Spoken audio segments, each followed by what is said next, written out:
امریکہ اور طالبان کے درمیان ایک سال قبل دوحہ میں طے پانے والے معاہدے کے تحت طالبان کو القاعدہ اور داعش جیسے بین الاقوامی دہشت گرد گروہوں سے تعلقات منقطع کرنے سمیت کئی شرائط کا پابند کیا گیا تھا۔ ان کے بدلے میں امریکہ نے افغانستان سے اپنی افواج کو نکالنے کی ایک ٹائم لائن پر عمل کرنے کا عہد کیا تھا۔ تاہم بائیڈن انتظامیہ نے ٹرمپ دور میں طالبان کے ساتھ کیے گئے امن معاہدے کا از سر نو جائزہ لینے کا اعلان اور نیٹو نے افغانستان سے افواج کے انخلاء کے فیصلے کو مؤخر کرنے کا اعلان کیا ہے۔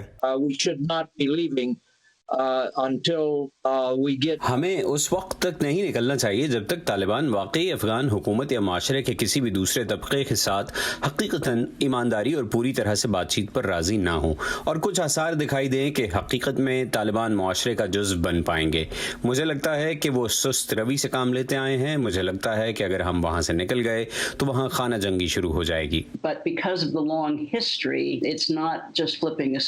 امریکی سفارتکار رابن رافیل ماضی میں پاکستان اور امریکہ کے بیچ ٹریک ٹو ڈپلومیسی کا حصہ رہ چکی ہیں۔ ان کے مطابق طالبان کی جانب سے بین الاقوامی دہشت گرد گروہوں سے تعلقات منقطع کرنے جیسی شرائط پورا کرنے کی کوشش نظر آ رہی ہے، لیکن اس میں وقت لگے گا اور یہاں امریکہ کے پاس طالبان پر اثر انداز ہونے کی آپشنز موجود ہیں۔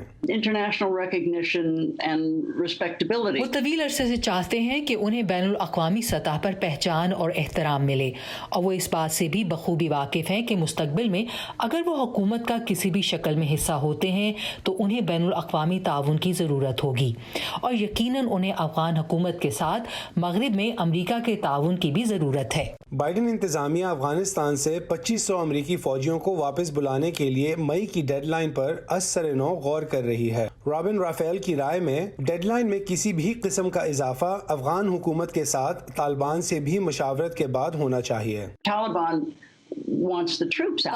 غیر ملکی افواج کا انخلاء چاہتے ہیں، لیکن وہ خود پر پابندیوں کا خاتمہ بھی چاہتے ہیں۔ وہ اپنے مزید قیدیوں کی رہائی چاہتے ہیں اور ایسا ابھی تک نہیں ہوا، لہٰذا اسے مزید وقت دینے کی ضرورت ہے، اور یقیناً امریکہ چاہتا ہے کہ طالبان القاعدہ اور دیگر گروہوں کے ساتھ اپنے تعلقات منقطع کرنے میں بہت زیادہ پیش رفت کریں اور تشدد کو ختم کریں۔ لہٰذا اس معاہدے پر عمل درآمد کو مؤخر کرنے میں بہت سارے معاملات کے حوالے سے کام کرنا پڑے گا۔ امریکی اور یورپی حکام نے کہا ہے کہ طالبان نے ایک سال قبل دوحہ میں امریکہ کے ساتھ افغان امن معاہدے کے تحت اپنے وعدوں پر اب تک عمل نہیں کیا ہے۔ دوسری طرف طالبان نے ستمبر میں افغان حکومت کے ساتھ بات چیت شروع کرنے کے بعد بڑے پیمانے پر حملوں کی ذمہ داری سے انکار کیا ہے۔ Imran Jadoon, voice of America, Washington D C.